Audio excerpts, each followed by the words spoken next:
Good afternoon, and thank you all for joining us today. I'm Dr. Wilcox, the Community Coordinator at the New Jersey Healthcare Quality Institute. The Quality Institute is a nonprofit, multi-stakeholder advocate for the safety, quality, and affordability of healthcare for everyone.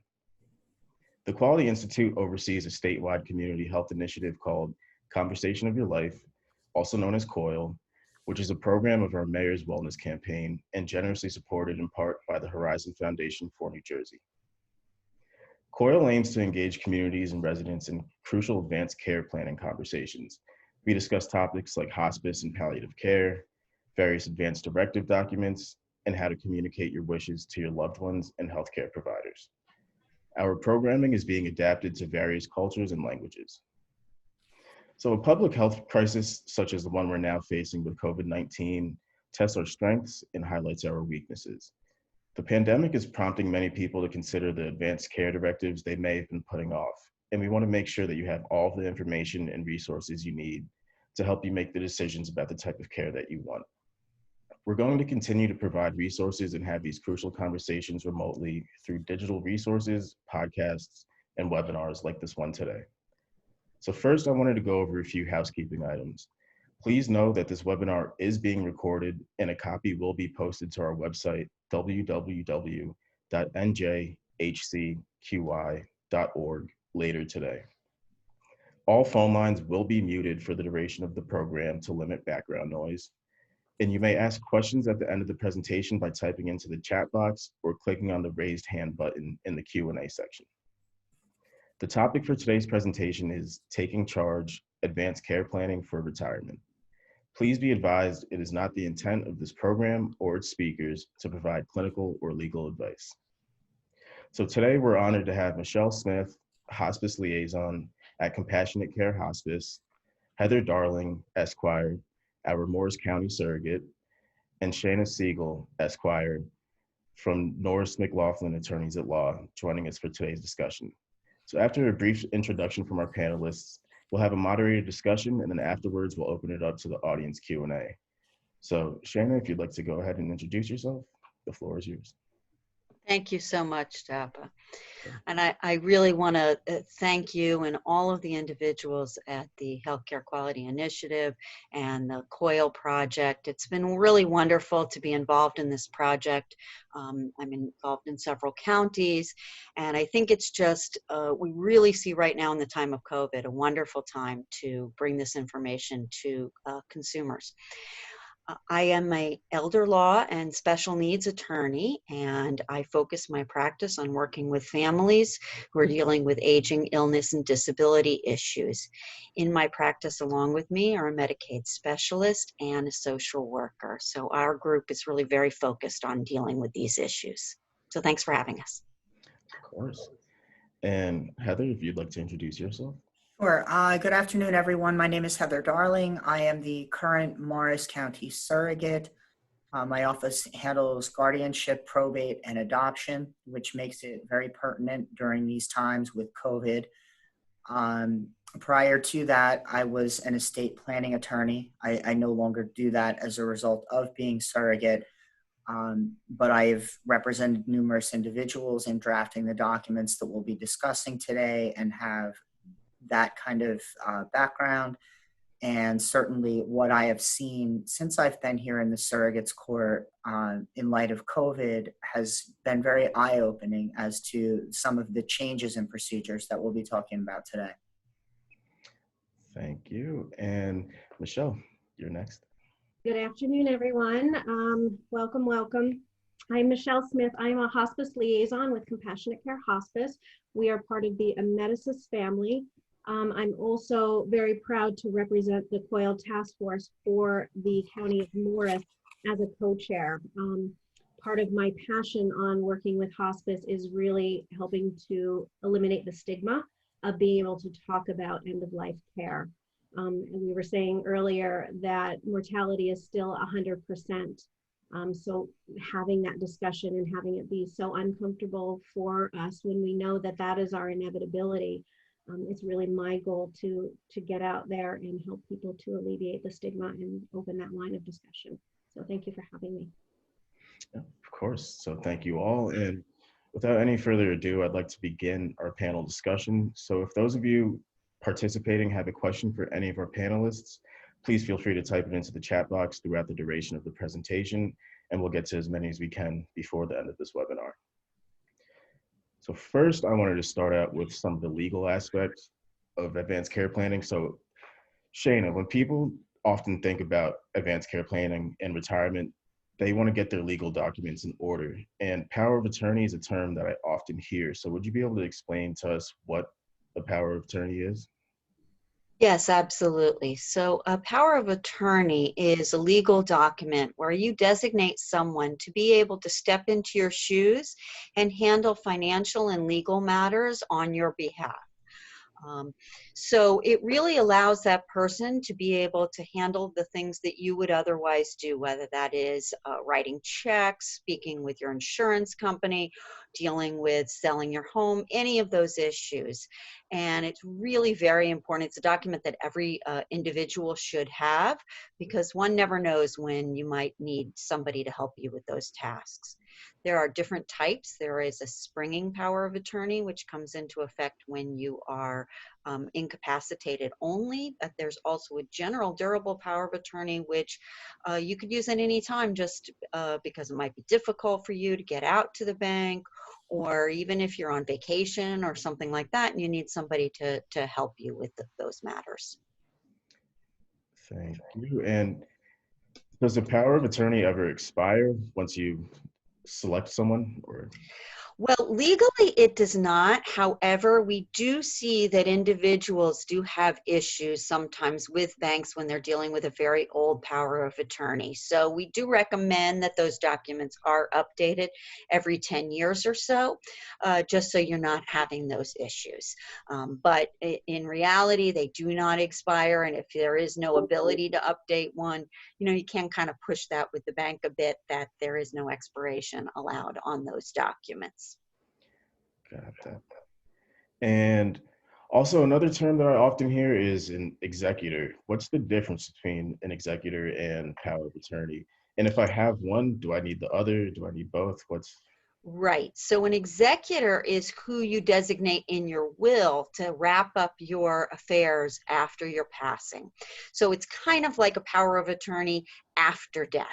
But that individual is going to represent your estate. They're going to step in and gather your assets, find out what all your assets are, find out what your debts are, determine if they're legitimate, and then go ahead and pay those that are legitimate, and then distribute your assets out to your beneficiary. So it's very important to have a will, which would designate who your executor is, as well as the power of attorney, which is during lifetime, because most people don't realize a power of attorney ends upon death. That person cannot act once you've passed away.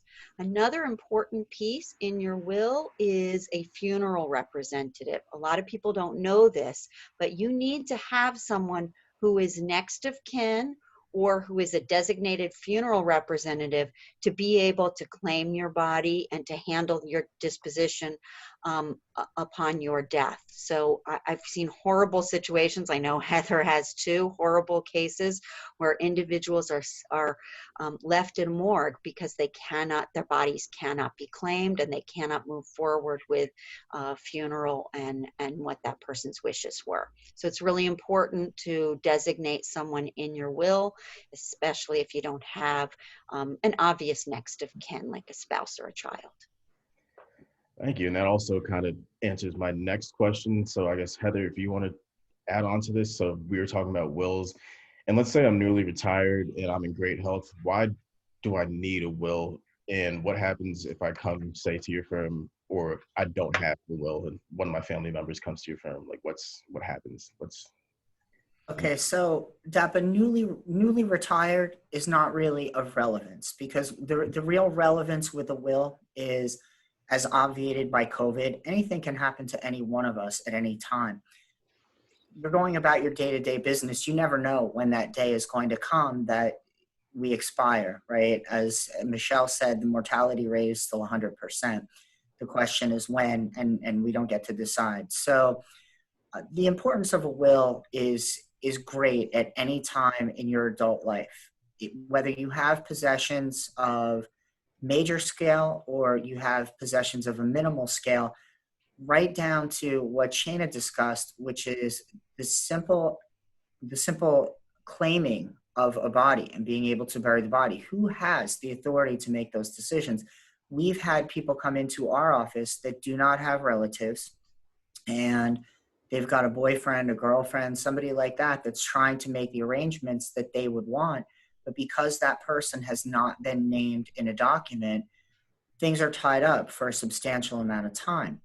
So if you have assets, certainly it becomes a different issue. In addition to simply who will make disposition, you need to know who gets what, whether it goes by the laws of intestacy, which is if you don't have a will. And many people would not prefer for themselves or for their relatives. The laws of intestacy dictate the disposition of their estate. It's not always who you would think that a person would want it to go to, which is what's contemplated under intestacy. Sometimes you've got a family member that's estranged that you would not want to have something.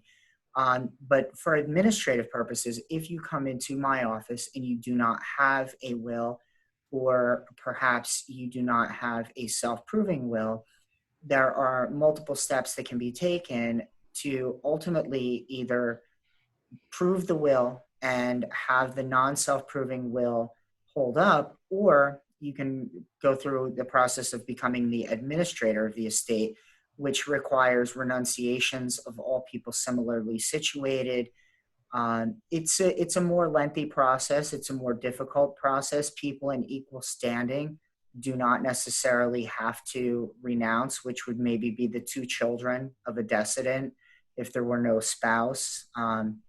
So it is a rather cumbersome process for family members that are already dealing with the stress of losing a loved one.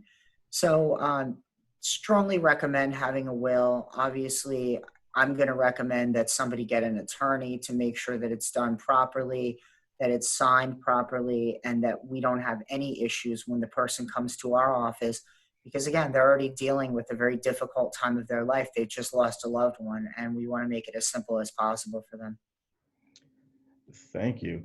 And that's, so you said you recommend getting an attorney, and that's something that does deter some people away, because I've heard that completing a living will or an advance directive, which we will get into later, requires a lawyer and costs money. Is this always true, or are there? Does not necessarily require a lawyer. There are forms out there, but you can find anything on the internet. Does that mean that it's valid, or does it mean that somebody posted it there and you might believe that it's valid based on who posted it? But in reality, there's no requirement that that person updated anything, that it be current, that it be accurate, versus if you go to an attorney, presumably an estate planning attorney in particular would be versed in what needs to be done. They're licensed to practice in a certain state, so they'd be familiar with the laws of that state and what would be required. Not that it's not transferable to another state, but sometimes you may meet certain requirements of your own state and not meet requirements of another state.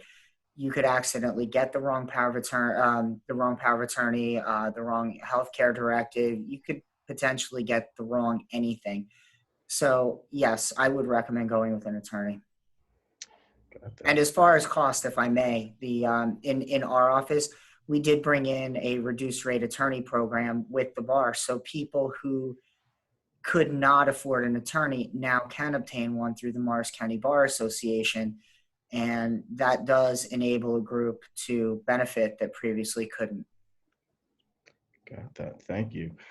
And my last legal related question, I wanted to know how the pandemic with COVID-19 has impacted operations. Have either of you seen an increase in the need for estate planning during this time?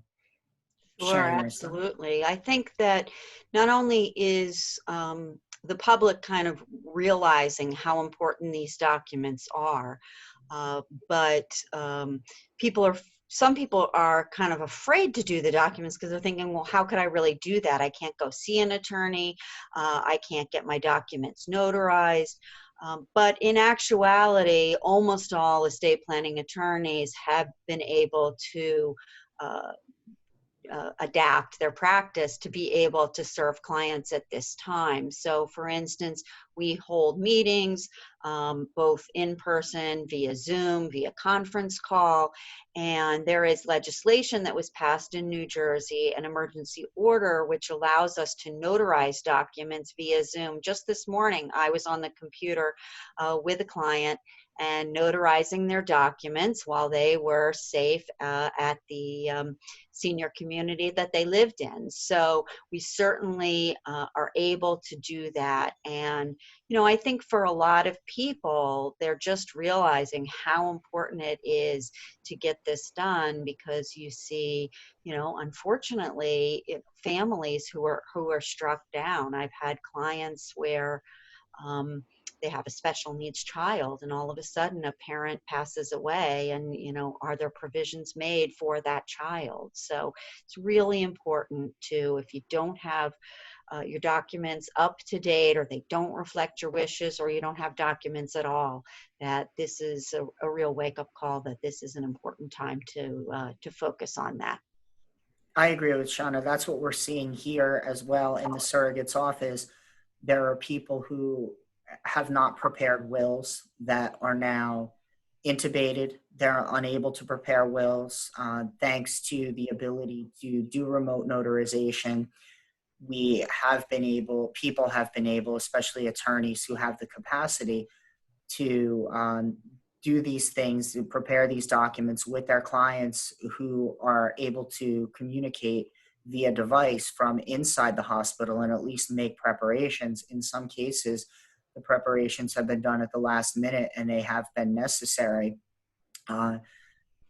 Also, some of the documents that we'll be talking about later with advanced directives, if you have not made decisions, if you've got somebody who is incurably ill at this point and their life expectancy is very limited to begin with, that person may not want to go through the same life-saving procedures in the event of COVID, pneumonia, anything of that sort, that somebody who is otherwise significantly healthy with no other issues would want. So having this planning in place in advance really does make a significant difference. And it's changed our operations here with regard to probate dramatically, to the point that we're not seeing individuals in the office. They're not coming into the building. We meet them outside or in the lobby as necessary. We're relying on email, fax, Dropbox, things like that, mailboxes, sending it, which of course, sometimes things get lost through the mail. It takes a significant amount of time.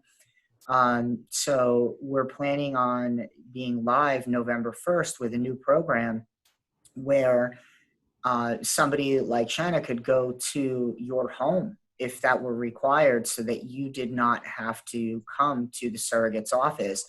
It would make things a lot easier for people who have mobility issues generally without COVID, but certainly without COVID or with COVID.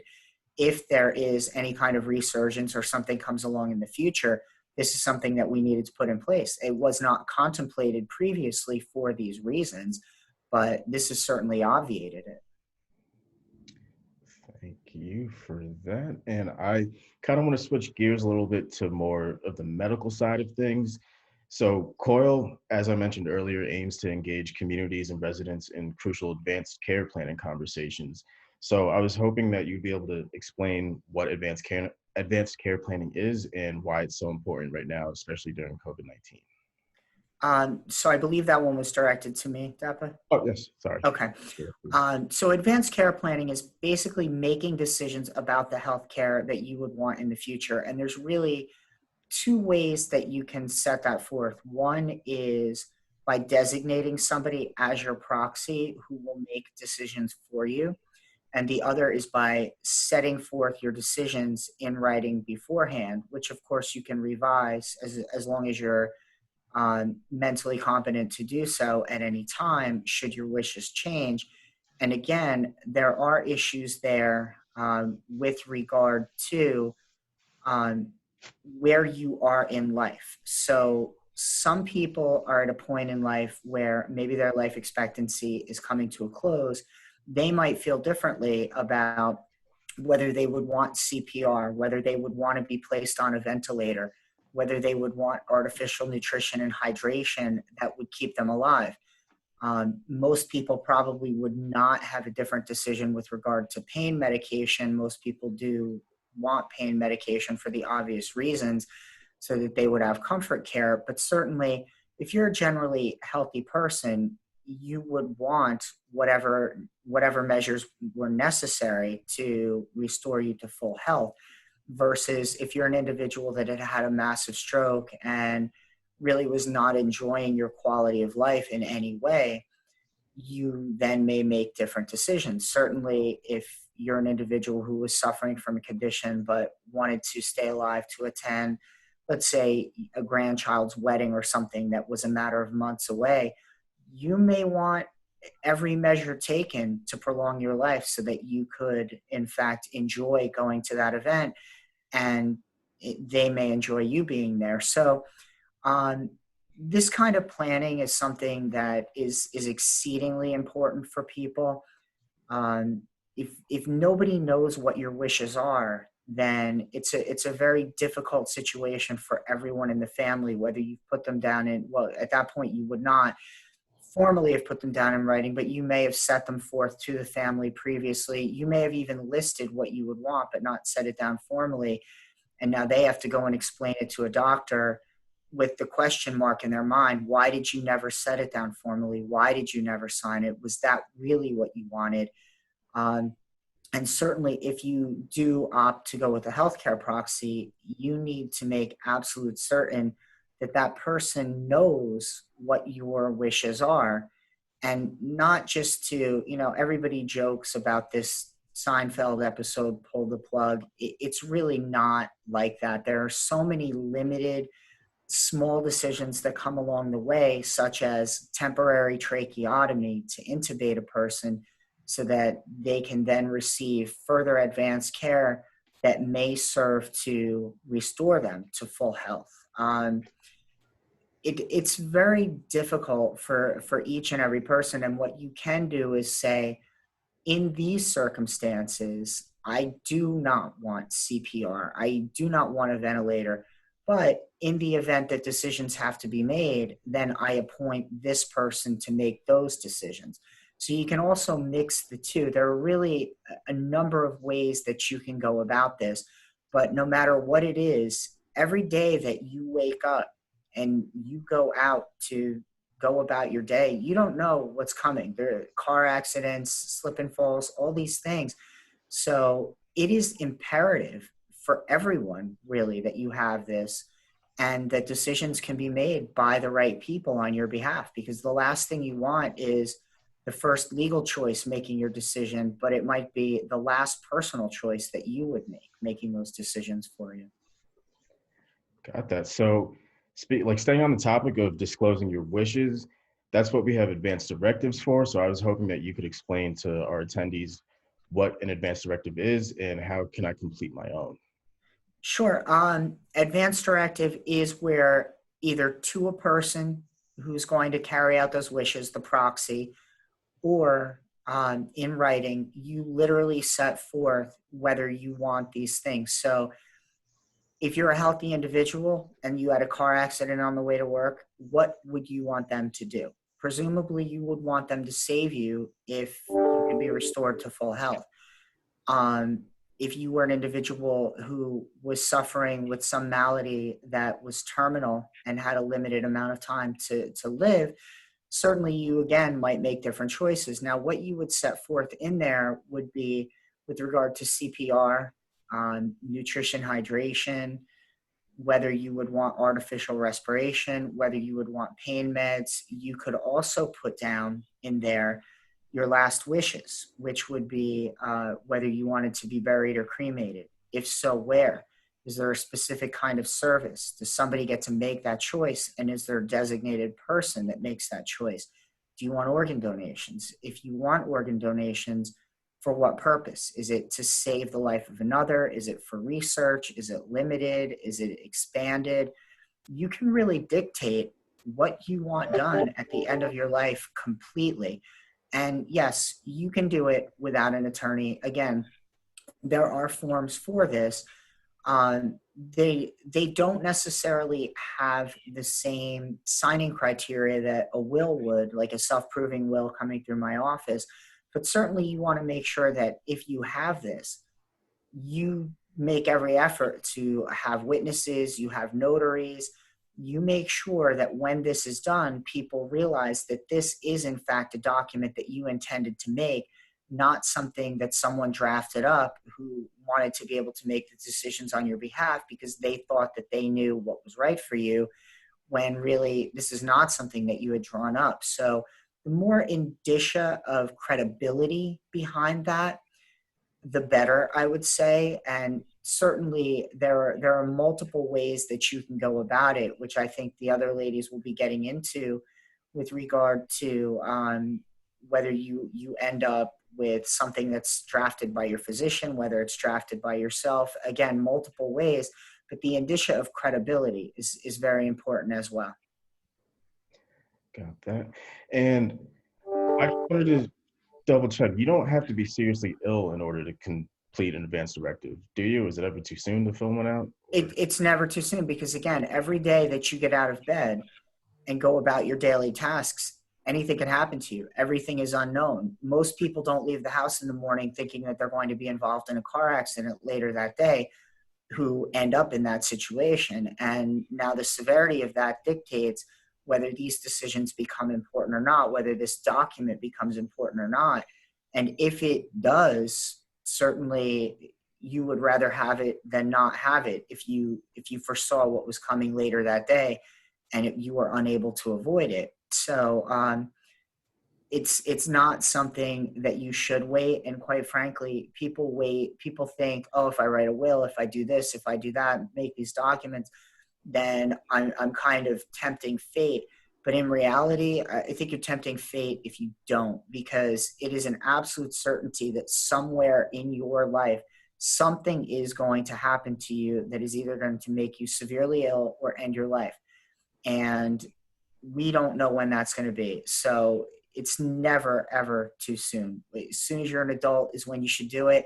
And when you lose your competency to do it is when it becomes too late to do it. So we don't know when those days are coming.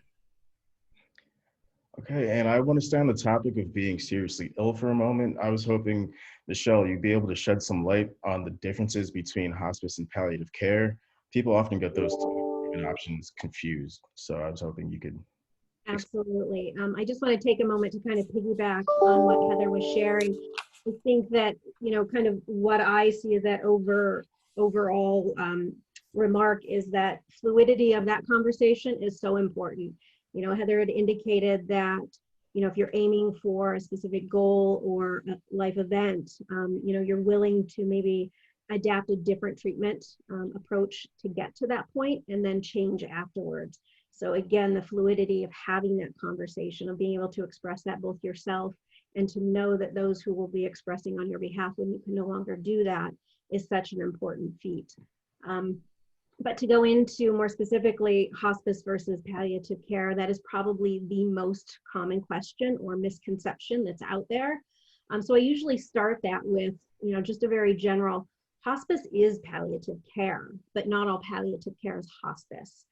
So let me further define that a little bit just by stating, to better understand, by looking at the definition of palliative. Palliative care is symptom management, or more commonly known as comfort care. And that is, just as it sounds, it's relieving of pain and relieving of discomfort, irrespective of the cause or the current interventions, medical or otherwise. And when you kind of view that through the disease process, when someone begins treatment for a disease, whether in the initial stages of diagnoses or at changes in prognosis, you begin treatment for that disease. So you're trying to cure, if you will, that disease.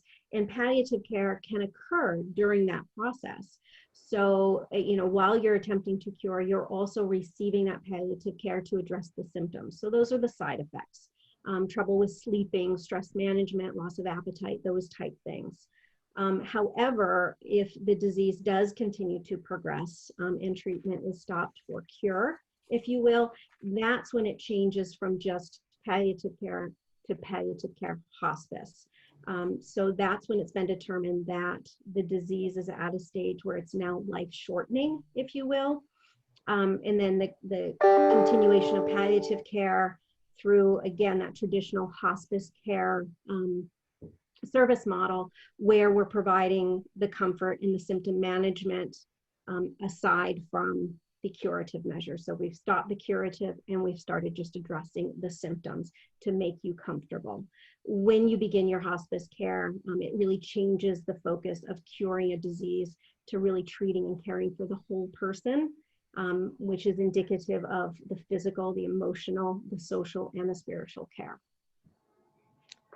Got that. Thank you. And we were talking about advanced directives earlier, so now I kind of want to dive into the various types of advanced directives that are available to New Jersey residents. But first, Heather, I was hoping you would be able to explain the differences between advanced directives, living wills, durable power of attorneys, and healthcare proxies. Okay.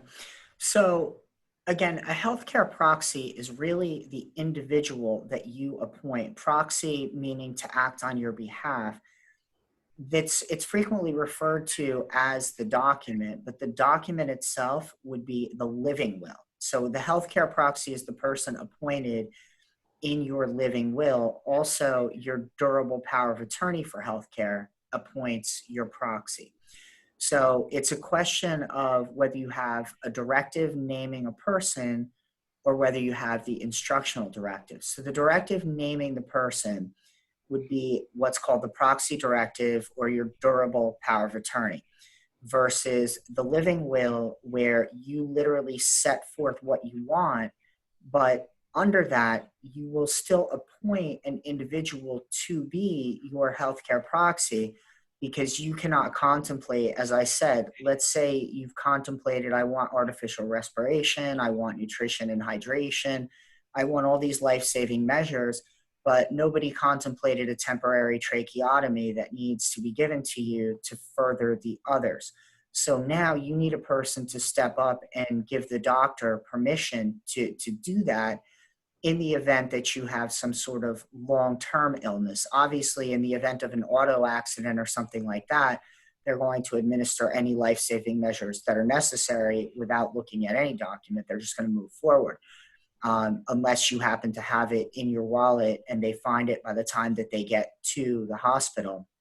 And these are important documents for people to know about. If you have a long-term illness and you have a document, you want to make sure that that document is known to people. And if you're in the hospital, you want to make sure that you bring that to the hospital, or your family member does, so that it's on file. But again, there are multiple different descriptions and names for these documents, but the simple reality is that it's either by proxy or by instruction.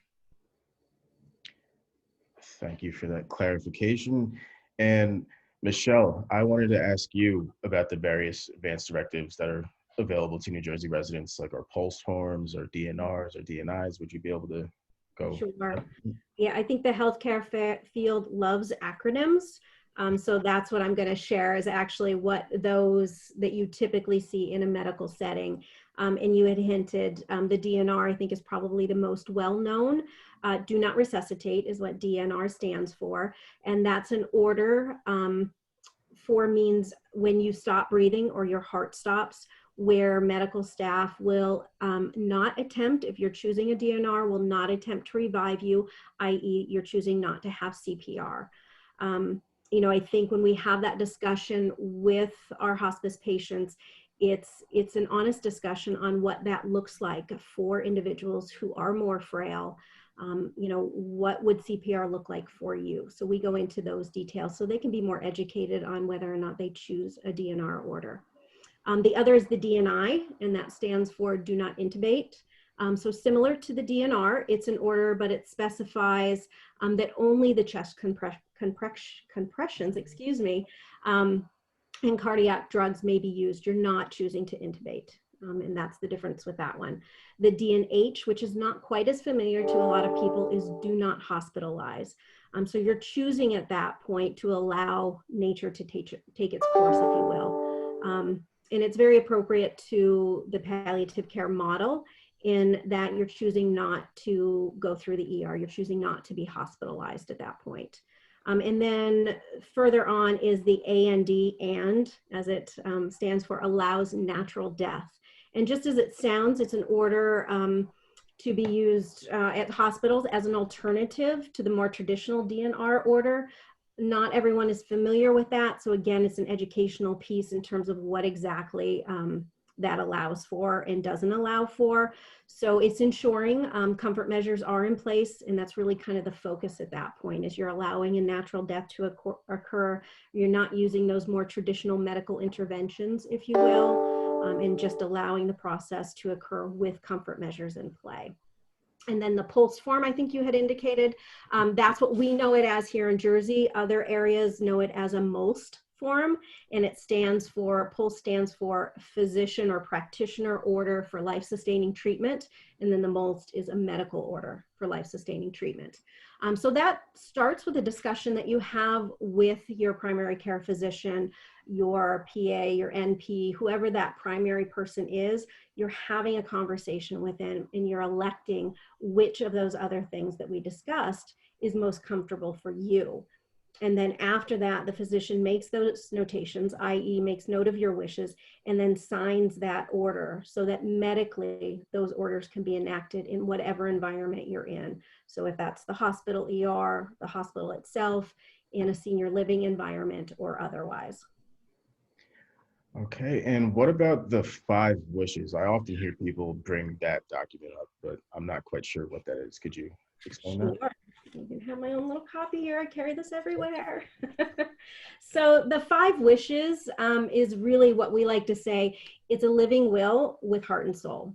So this is very, what I like to think is multidimensional, in that, you know, there are 5 components to it, and I'll get into that more specifically, but it allows for that conversation. So when I emphasized in the beginning of really making that conversation comfortable or more comfortable for individuals, this form lends to that very nicely, because it goes into kind of an everyday language on the various pieces and parts. And the fluidity is there where you can kind of make those adaptations.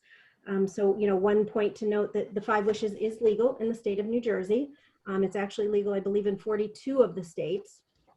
To be able to utilize. You fill that out with, you know, those present that can speak on your behalf, those that you want to know what those directives are.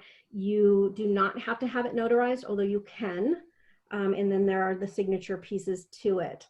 But more specifically, the 5 wishes. Wish 1 is the person I want to make the healthcare decisions for me when I can't. And I know that Heather really kind of went into what specifically that looks like. So you're really making that notation there, and it gives you some thoughts in terms of how to come across or how to make that decision as it works best. We oftentimes, you know, through culture have just kind of always assigned our eldest child for that, but that might not always be the best person to be able to verbalize on your behalf. Step 2, what kinds of medical treatments do you want or don't want? And that ties into, you know, those various acronyms that I just spoke of. You know, what do you want your end of life living, as I prefer to say, to look like from a medical perspective?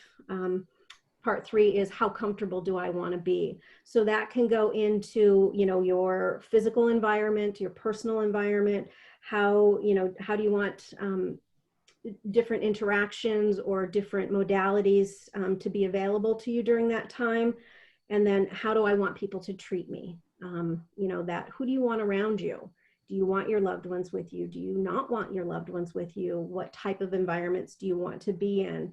And then last up is, what do I want my loved ones to know? And that's kind of the message that you get to leave behind. You know, when we think of hospice, we oftentimes go into those more spiritual components, if you will, you know, the legacy, if you will, that you leave behind. How do you want that to look? And this is kind of that message or that opportunity to really be able to dive into that. Perfect.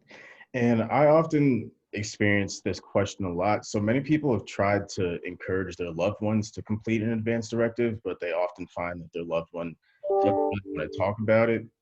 So is there a different approach to get this conversation started, or do you have any methods or that you've found like successful in having the family members and patients respond in a more positive way? Any three of you can respond, but for first, I'm going to go with Michelle. Sure, sure. So obviously it's uncomfortable. We all know that, diving into it, particularly for the first time, is not an easy discussion to be had, and many people will put it off because of that discomfort. But particularly in the face of a poor prognosis, that's probably the most difficult time, but it's the most common time to have that conversation. I think, in terms of conversation starters, I'll oftentimes prompt family members, what's an ideal starter for that conversation with mom? And I always express to them that, you're helping them to identify a roadmap, and it's a roadmap for them. And it's also a roadmap for the individuals that are left behind, the loved ones. So just some examples, if you will, on different conversation starters that I've utilized in the past. That point of reference conversation, again, that's when you're reflecting on a past event or a current event. It's usually the death of somebody in your family or somebody close to you, or somebody that you've recently heard about. And I apologize, my phone's ringing there. It's something that's prevalent of mind. So you're kind of going into that. So do you remember, Aunt Sally's death? You're going to be able to point out things that did work, didn't work, and how that would relate to you and what your wishes are in association with that. So point of reference conversations are probably the more common and most relevant, because we've all been in similar type situations or can surmise those type of situations.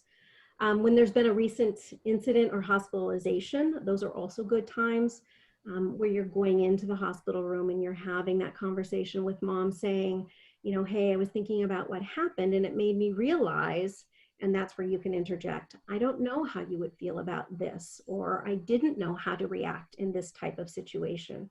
So it does open that dialogue, if you will, to dive in a little bit further, and I think one of the important references is the conversation usually isn't all encompassing the first time around. So breaking it up into those bite-sized pieces, just to get it going until everybody's a little more comfortable with it.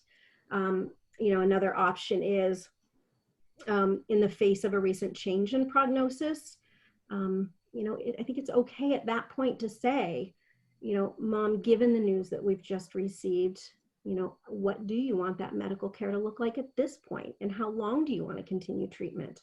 Are you comfortable with the course of action that you've been following? Indefinitely isn't uncomfortable for some people, but quality of life is usually where we change that focus.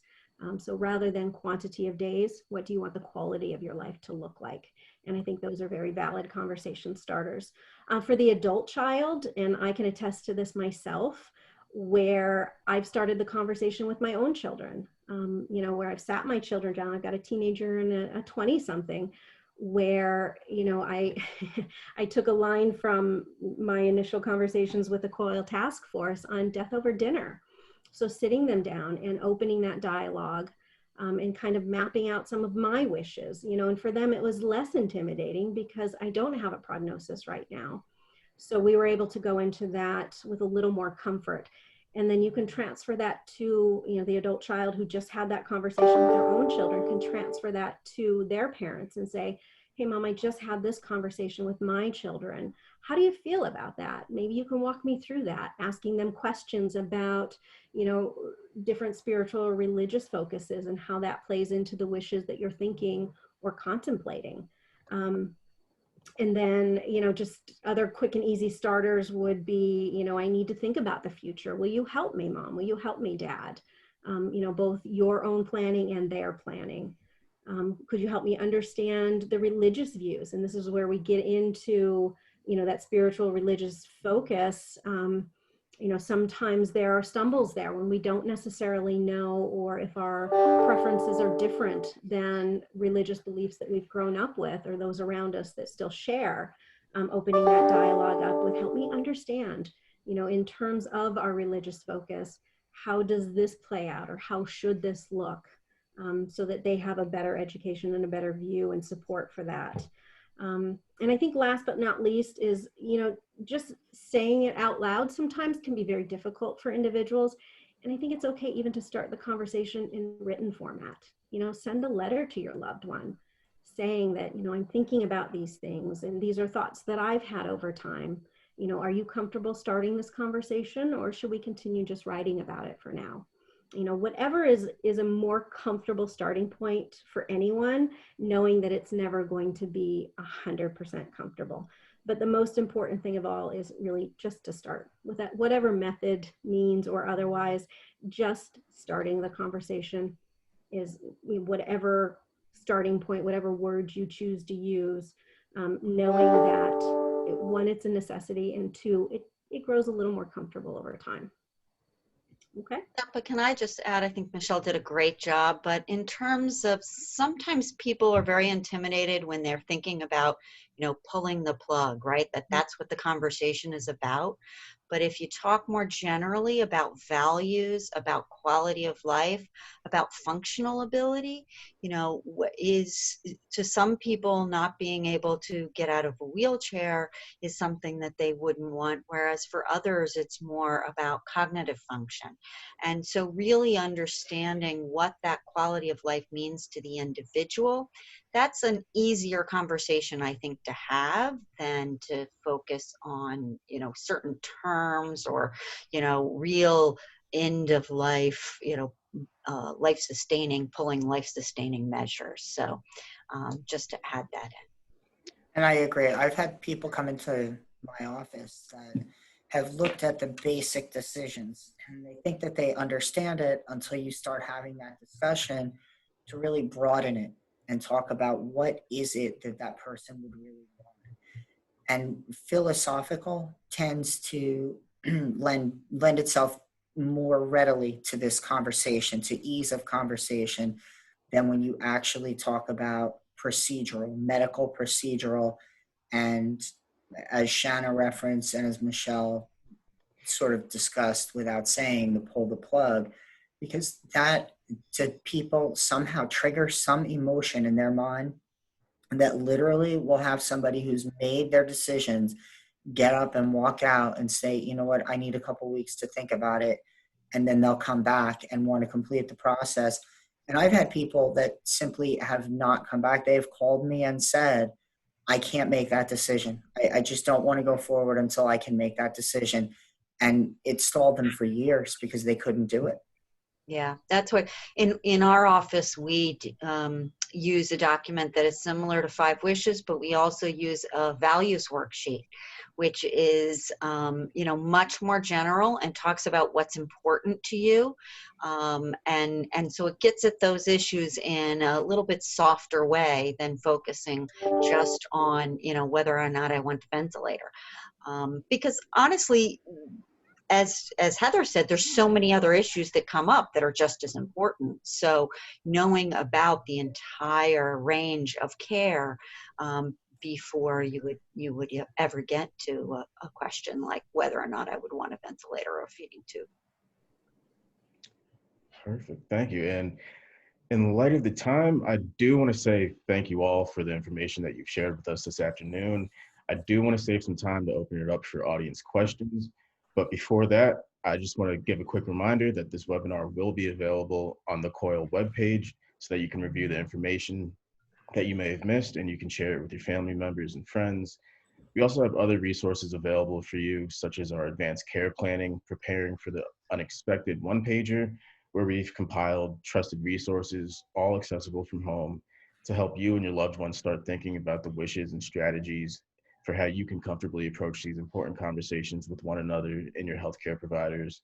We also encourage you to take a look at this document and share it with your family and friends, and stay tuned because COIL, we're going to continue to push out resources such as one-pagers, webinars, and podcasts for residents and healthcare providers.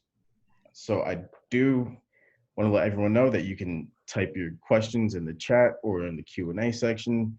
We do have one at the moment. I'm assuming for Shana or Heather, what are the best practices for identifying a family representative and caregiver as your power of attorney? Shanna, you want to start? Sure, I can start. I think that I'm not quite sure if the question is how to name the person or how to identify who. I'm going to deal with the first one, which is, making that, really thinking about the skill sets of the potential agents. I find that, as someone said, we tend to just choose our eldest child, which often isn't a good match. You want to think about whether that person is going to be a strong advocate, whether that person is going to be able to make tough decisions, where they are emotionally, their availability, just from a physical standpoint, being able to get to where you are to make those decisions, to be able to interact. But really, it's most about someone who can make strong decisions and who will follow what your wishes are, even if they conflict with what their own wishes might be at the time. Someone who's level-headed and a real advocate. I think those are really the points that are most salient in dealing with that. Something that I find, sorry, Shanna, were you done? Yeah, I was going to say, did you want to add anything? Yeah, actually, a couple of things. This is a time in a person's life to think about what you want. And I have so many people coming to my law office that would say to me, well, I don't want to offend one of my kids. I want to make them equal. I don't know if I should pick the older, the younger. I'll give this one the will. I'll give this one the proxy. And that does not necessarily serve anyone's needs, not theirs nor yours. And a lot of people will come in and they'll say, well, I don't want to slight any of my kids. What if I made co? Okay, well, that's great. Now you have your decisions in writing, but then something comes up that was not in writing. Even if you have a directive with written terms as to, do you want this? Do you want that? This one simple procedure, what if you need dialysis while you're in the hospital because of some of the treatments that they're giving you, some of the medication is hard on your system, which is already taxed.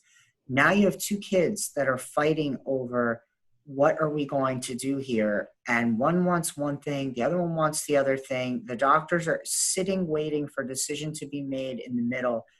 And then you've got some other brothers and sisters, whoever it may be, grandchildren that are there all fighting, telling each one what we should do, and nobody has a clear answer. It's a horrific situation, and it does happen. So in that regard, I would say the criteria that Shanna gave are very accurate, but another criteria is pick one person. It's just smarter. You'll have a successor in case the first is not available, but not a co. It's just a terrible idea. Thank you. And we have one more. I guess this is directed towards Michelle when you were addressing having end-of-life conversations with different religious and spiritual backgrounds.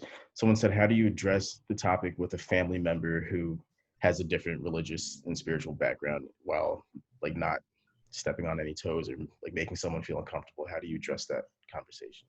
Mm-hmm. And I think that that's probably more common today than not. And I always encourage people, again, to kind of bring in that spiritual guide, whatever that religious affiliation is, to bring in those spiritual leaders, to both give reference and to just kind of be that third person, if you will, to open that dialogue up a little more. It comes down to respect. They are your wishes, and knowing that that might not be your sons or your daughters or whomever's, your loved ones, it might not be their wishes, but at the end of the day, it comes down to, these are the expressions of your wishes, and having the support and the education to be able to make those wishes known to everyone is the end result that we're all looking for. Thank you. And it seems like there's no further questions. So in that case, I just wanted to say thank you to everyone who joined us today, and a special thank you to Shana, Heather, and Michelle for being our panelists. I appreciate you guys joining me today. And this webinar recording, like I said earlier, will be up on www.njhcqi.org later today. And I hope you all have a wonderful rest of your afternoon. Dappa, thank you so much for putting this together. I appreciate your invitation to participate. And ladies, thank you. I think it was a great conversation. Absolutely. Thank you. Absolutely. Everyone, much appreciated. Okay, take care, everyone. Take care.